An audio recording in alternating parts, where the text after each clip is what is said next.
Welcome back, folks, to the Get a Grip on Lighting podcast. On today's show, we have a man who needs no introduction if you've listened to Get a Grip on Lighting. It's Peter Brown. That's right. He's back again. We're going to talk about something. It's probably going to be a hot blaster, but sometimes we go further. You know how it goes when we have Peter Brown in the house. But before we get there, Greg, we got to go light efficient design. That's LED-LLC.com, Gregory Ehrich. There is a lot of discussion right now about EV chargers, and does it make sense for lighting distributors? We don't always know. We still don't know, but I do know that light efficient design has one specifically for lighting distributors like ourselves. Their Breeze EV is something that is easy to sell, is only sold through distribution, different mounting kits, double pedestal, single pedestal, everything you need. They've got it now. So that's the kind of company Light Efficient Design is. They look at the market and say, okay, EV chargers, we're going to do one, and we're going to make it for lighting distributors, make it for distribution, unlike a lot of the other stuff out there for EV charging. So check those guys out. Why the hell wouldn't you? Go to LED-LLC.com. Maybe that's right. Light Efficient Design, of course, proud members of the National Association of Innovative Lighting Distributors. That's NAILD.org. We're talking LS Evolve for your employees to keep them up to date on the industry. Force those employees to take that LS Evolve. And our convention is in Dallas, September 13th to 16th. Greg, tied up with the ArcLight Summit. Nailed and ArcLight together. That's right. Go to NAILD.org. What's happening, Peter Brown? Hey, you mentioned nailed, and I talked a little bit to Greg, a month ago, give or take, about an idea of just being able to kind of get a baseline or figure out what's going on with LED adoption as we move into the back half. We're, pick a number, 30-40% nationwide, but there's some parts of the country that's a lot higher, where they have a heck of a lot of incentives, high energy rates, so quicker payback. And this kind of all started with a report that was out that basically said Massachusetts is going to be pretty much done within the next 3 years as far as 85% adoption for like indoor linear. So that's pretty much it. I mean, you're going to have the old 10 or 15% of folks that are going to keep their T8s and T12s and VHOs and whatever else forever. Sure. T17, power grooves. Aside, if you take these two categories out, so let's take these two categories. One is some municipalities haven't done their streetlights. Okay, let's put them in a pile. And then the residential sockets, which, some people are going to be incandescent forever. I would say the commercial industrial in Ontario is probably at 70% already, maybe even higher. So let's just go back to residential for a second. Because of how utilities can claim savings with the new, basically what's called a backstop, incandescent halogen are going to be done within the next 2 years in the U.S. as far as manufacturers being able to make them, and retailers have about 6 or 12 months to sell off the stock. And so after that, the utilities can no longer claim an incandescent as a baseline that says, hey, you can still buy incandescents in a store, so we're going to incentivize people to buy LEDs. That's going to go away. So the residential programs, for the most part, are going to be going away for rebates. So that's, we're nowhere near that yet with commercial industrial. But the point is, and this is one of the things we were talking about as far as just trying to help some of the distributors in figuring out where they're at, and have they got 3 years, have they got 13 years before they really start to see a drop off in retrofit business. I think it's dropping off right now. Greg, what do you think? Yeah, it's hard to say. I mean, it is market by market based. There's a lot of people we talk to that say nobody's doing LED yet, in certain areas of the South. But in my market, I would put my number in the 50 range. I don't think I'm up to 70%. But it's definitely not as high as it was a couple of years ago. Not as many projects going on as it was a few years ago. I think that's just by nature with it. It's been around, 8 years now of legitimate LED Well, business. What's funny is that a lot of people, it's interesting you mentioned the South. A lot of people would say, those Southerners or whatever. I think it was smart. They're going to actually get solid, best-in-class, low-cost LED technology because they waited. They let Ontario and Massachusetts blow their heads off, and they're not going to have any purple street lights. You know what I'm saying? I think it's wise to But wait. here's what the question to ask is: we brought up Massachusetts. So why is Massachusetts done, or why are they 70 or 80% done? I just looked up their population, 6 million people. That's about the size of Minnesota, but we're much larger geographically. I don't know the number of businesses there, but I do know, and I remember seeing that Massachusetts and Ontario were the two leading. Yep. Ontario for Canada and Massachusetts for the U.S. was the leading state in terms of energy efficiency rebates and adoption. So I think it's tied to the utility that's in Massachusetts, tied to the utility here with aggressive rebates that just made everybody do it right away. In the South, there still aren't rebates in a lot of those places. You're not driving. So it's So totally what? rebate. So like, okay, I'm a rebate addict. Yeah, I got the skid marks up and down my wrists from all my rebate junkie. Okay, right. I've been rocking rebates for 23 years. Okay, since we met in 2002 or something like that. Yeah. Is there going to be a bunch of post rebate junkies like me wandering around going, "What do I do now?" Well, you had a podcast to listen to recently where you talked about maybe you're going to get back into the MRO business. Yeah, maybe we sell light bulbs No. again. Because there's going to be, and that brings up a whole nother thing. In that another study, they said as of 2020 in Massachusetts, network lighting controls was 1% adoption. Now, Well, go ahead, finish your thought. so it's never taken off because it's never been proven to have value when you compare it to doing a straight fluorescent to LED. And it's just because Totally. the marketplace separates the two entities. Contractors don't like controls, especially if they got to go back because it costs them a fortune. You know that, as far as going back for callbacks and so on. So that part of it hasn't really taken off, and so it's going to be a question of what distributors are going to get into to replace that revenue stream. I don't think what you can about you? replace it. You're I don't think you can replace. I think it's just going to shrink. Like you're just going to have to deal with shrinking, like I don't think I made a list. I think I talked about it on the show you listened to of all the different things that we could possibly do. I mean, network lighting controls. You have there's incentives right now, nice ones. I think it's 15 cents a square foot in Toronto. Okay, that's what it is. They're doing it by square foot. Just came out last month. So you have to supply drawings, you have to plot everything in and all this sort of stuff, but you get 15 cents a square foot. That's a lot of money, actually, when you start thinking about it. The problem is that all the applications which are best suited for controls and you have the best business case, you can't do late daylight harvesting in an underground parking garage, right? You can't do some of the things that they're forcing you to do. Like, I'm going to commission an underground parking garage with daylight harvesting? Like, what are you talking about? So it's unclear. Like, you can't do the controls unless there's daylight harvesting.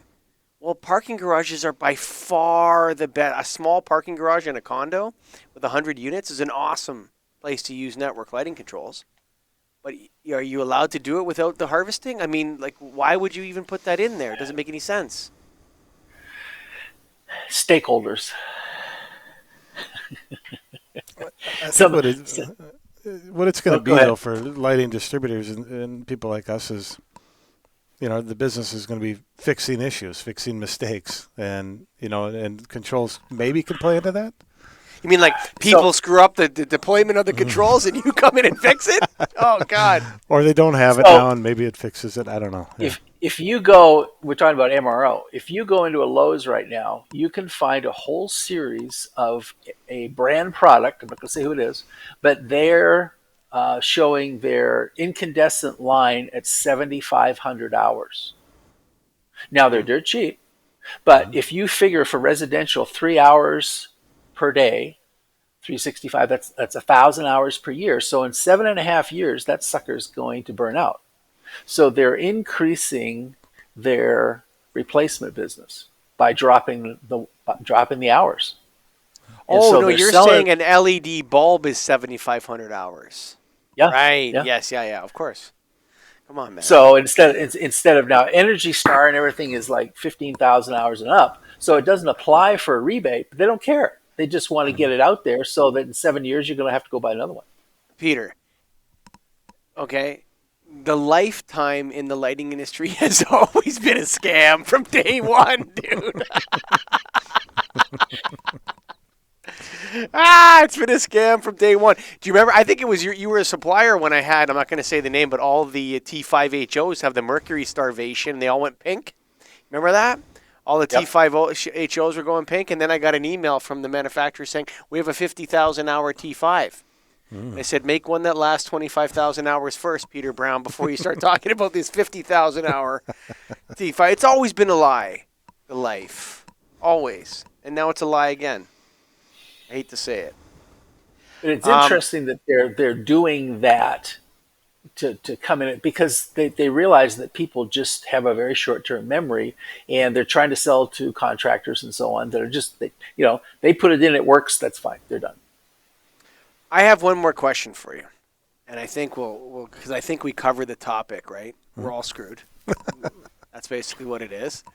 Don't even come to You, the convention. no The no convention's called "We're All Screwed." no. You can move to you can move to Kansas. There's lots of work in Kansas. There's never been rebates there. You're all Yeah, set. There you go. there you go. But the what I want to why is that? How come our industry hasn't done a better job marketing the idea that homeowners should spend more on lighting in the LED world? I mean, people will spend $400 on a door handle. Feels like a nice door handle, nice and heavy, for my new house. But they want to spend 10 or 15 bucks on a flat panel pot light, and then they wonder why it doesn't dim properly. Um, I don't know if you've noticed that, Peter. Like, how do we change the consumer's focus away from this flat panel's 27K, they're $6 each, to like, hey, actually, there is warm dim stuff that actually dims really well, but it's $85 a recessed can as opposed to 10 bucks. How do we get people focused on that? How do we move people in that direction? Well, first of all, you got to understand where they're coming from. So they're used to going into a retail store and paying 50 cents a dollar 25 for a light bulb for the Mm-hmm. last, you know, decades. And so now Hundreds, you want 100 to, years, yeah. yeah. And so how, that's a major shift. If you've been buying an automobile for $10,000 and now all of a sudden it's $100,000, no, no. So to make that shift, I, I don't think you can do it. Mm. You don't think it's so possible? Thanks a lot, Peter. We're going to keep battling the pricing, huh? Ah! The one that sticks out to me a lot too is back to the rebates and screw-in light bulbs, for example, that have these instant rebates, at least in our market, where you can sell them for $1 and you might get $5 for in rebates. What happens when that goes away and the light bulb that we're paying is $2-3? We're going to have to now charge the customer $6 instead of $1. That's another thing that is going to be an issue, I think. And are you seeing in general that rebates are going down? I thought I saw a study the other day that they're increasing the amounts and the programs. Commercial industrial is staying pretty flat, and in some cases, it's you've seen this. Utilities, if they don't think they're going to meet their numbers for the year, they start increasing incentives by 20-50% now this time of the year, so that people have got projects in place in another 2 or 3 months and whatever. But overall, it's staying pretty much flat. There's an attempt to buy the market when it comes to network lighting controls, but it's so far out of whack with what they're having to spend per kilowatt hour saved on just non-connected lighting that it just doesn't seem like it's going to last. The only way it's going to work is if it's legislated. Will that happen? What? Nah. You know Network what, lighting man? controls. They, I mean, these legislations, like, how much legislation can we have? I mean, like, Well, here's a better question. How much of this legislation can they even enforce? Well, that's just it. There was something out a year ago saying 10% of new construction has network lighting controls in it. Now that code calls for a higher percentage than that, So it's getting value engineered out. And most of the inspectors haven't got a clue about how network lighting controls works. They can't identify. I mean, most lighting people don't know what network lighting controls is. I mean, never mind some contractor on like general. Huh? What? We put a sensor in the washroom.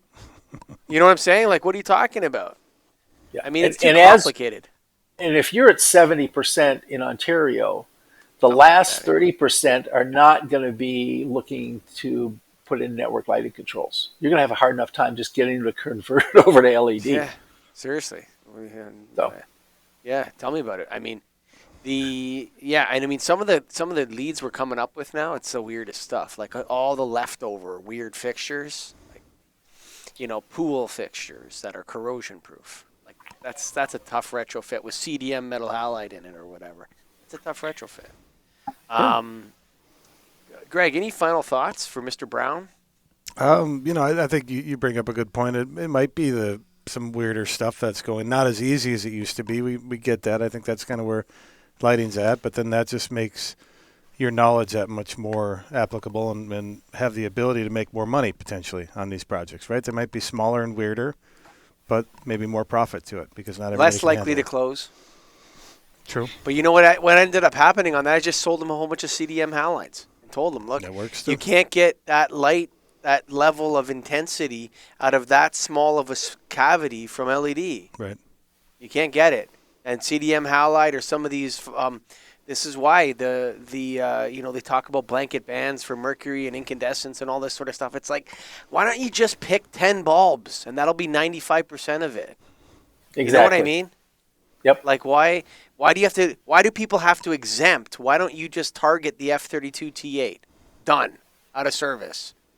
Target that lamp so you can't. If you go look at the stock of any major lighting manufacturer, their number one stock item is F32 T8 841K in 2022. Okay? Mm-hmm. So if you just said you can't sell that light bulb anymore, that would be like 90% of all mercury containing fluorescents would be gone tomorrow. Instead of trying to force them to make it more efficient or have less mercury or whatever, just make that one illegal because that one can be replaced by LEDs all day long. Leave the rest of the stuff, the 500-watt quartz, let people still make it because you can't beat not only do these churches that have these 500-watt Q bulbs, not only can they not get anything that will work like that, and they also have to change their whole dimming and sound system too now. Uh-huh. For 5 hours a week usage. Yes. You're right.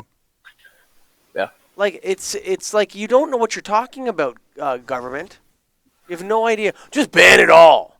We don't have the time. We talked to all the stakeholders at the World Economic Forum. They told us, whatever. That all of our stakeholders came over and had a stake. And then now we decided that it's a blanket ban is all we can do. Like, come on. We can do better than that, Peter Brown. We could tell them this. And 400-watt metal halide, gone. 1,000-watt metal halide, gone. 1,500-watt, allowed to stay. Right? That's a weird bulb. So. Yep. Ah, man. Going off today, Greg. With you. Folks.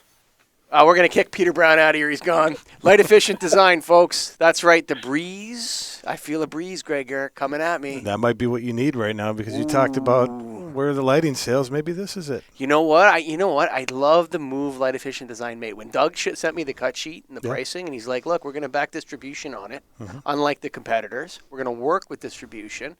We want to support our distributors in the field. Yep. We want them to have the parts and the maintenance capability so people can walk in and buy this stuff.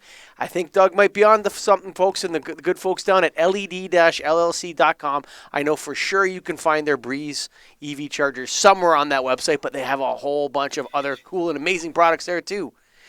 So go to led-llc.com and, of course, the National Association of Innovative Lighting Distributors. We're talking to Peter right now. Peter Brown, that's right. Hunter S. Thompson right there. We're talking about him being a speaker at the convention. That's right. It's in discussions. We haven't tied the knot yet, but we're trying to work it out. But, of course, our convention is in Dallas, Texas, September 13th to 16th. We're tying it up with ArcLight. Maybe Peter Brown will be there. We'll see. Thanks for listening. You never know. Thanks, guys. Thank you. Bye, Peter. Bye.